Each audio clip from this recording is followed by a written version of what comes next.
নমস্কাৰ প্ৰিয় বন্ধু বান্ধৱীসকল, পূৰ্ণিমাৰ ভিডিঅ'লৈ আপোনালোক সকলোকে স্বাগতম জনাইছোঁ। আজি আমি আহিছোঁ এখন বিশেষ গাঁও, যিখন গাঁৱত আমাৰ নগা ভাই ভনীসকলে বাস কৰে আৰু গাঁওখনৰ নাম হ'ল নামচাই। পাহাৰীয়া অঞ্চলত খেতি বাতি কৰি জীৱিকা নিৰ্বাহ কৰা এই লোকসকল কন্যাক জনগোষ্ঠীৰ হয়। আৰু এয়া আমি এঘৰ মানুহৰ ঘৰত গৈ বহিলোঁ আৰু তেওঁলোকে যিহেতু অসমীয়াৰ লগতে ওতঃপ্ৰোতভাৱে জড়িত হৈ আছে, গতিকে তেওঁলোকৰ ঘৰত আমি তিল পিঠাৰেই প্ৰথম চাহকাপ আৰম্ভ কৰিলোঁ দেই। আৰু এয়া আমি তিল পিঠাৰে চাহ খোৱাৰ পাছত অকণমান গাঁওখন ঘূৰিলোঁ।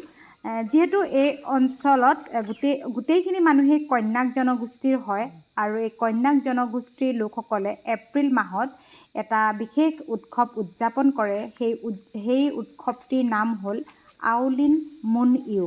আৰু আজি সেই গাঁওখনত এই আউলিন মুন ইউ নামৰ অনুষ্ঠানটিত অকণমান ভাগ লৈছিলোঁ দেই। তাকে আপোনালোকক অকণমান দেখুৱাইছোঁ। এয়া তেওঁলোকে ধুনীয়াকৈ নৃত্য কৰিছে। নৃত্য গীতৰ উপৰিও অনুষ্ঠানটিত বিভিন্ন ধৰণৰ খেল ধেমালিও দেখিবলৈ পোৱা গৈছিল। আৰু প্ৰত্যেকজন ব্যক্তিয়ে তাত তেওঁলোকৰ নিজৰ পৰম্পৰাগত সাজ পোছাকেৰে সুসজ্জিত হৈ অহা বাবে অনুষ্ঠানটি খুবেই মনোগ্ৰাহী হৈছিল।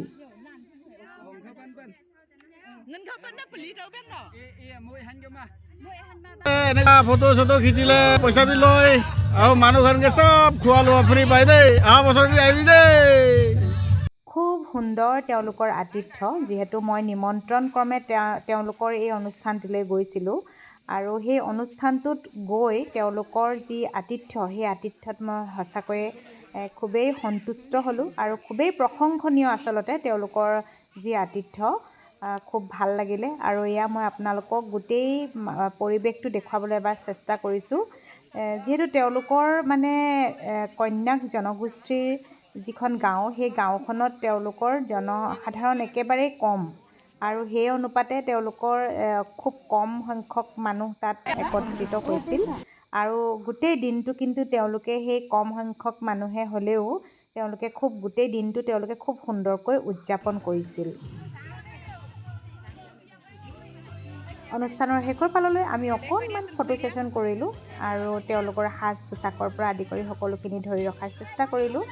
আশা কৰোঁ ভিডিঅ'টো চাই আপোনালোকে ভাল পালে, আৰু যদিহে ভাল পালে এটা লাইক কৰিব, মোৰ ভুল শুদ্ধবোৰ কমেণ্ট কৰি জনাই দিব, লগতে চেনেলটো ছাবস্ক্ৰাইব কৰি দিব। ভিডিঅ'টি শেষলৈকে চোৱাৰ বাবে আপোনালোক সকলোকে অশেষ ধন্যবাদ জনালোঁ।